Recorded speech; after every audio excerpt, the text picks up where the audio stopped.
মাংসটা কষাইতেছে, অনেক সুন্দর কালার আসছে, কষানো হয়ে গেছে। এখন আমি আলু সিদ্ধ করে রেখেছিলাম সেগুলো দিয়ে দিচ্ছি।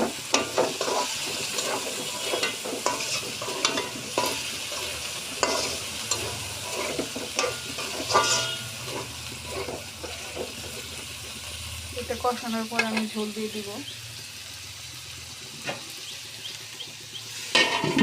ঢেকে রাখবো কতক্ষণ। পরিমাণ মতো ঝোল দিয়ে দিছি।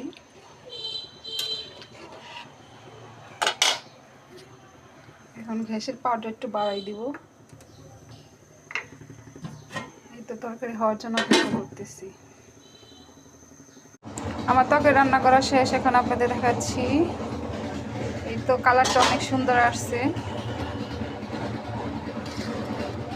কবুতরের মাংসতে তেল বেশি দিতে হয় না, কবুতরের থেকে এমনিতে তেল ওঠে। কালারটা অনেক সুন্দর আসছে। আপনারা সবাই কমেন্টে জানাবেন আমার তরকারি কালারটা কেমন হয়েছে। খেতে অনেক মজা লাগবে।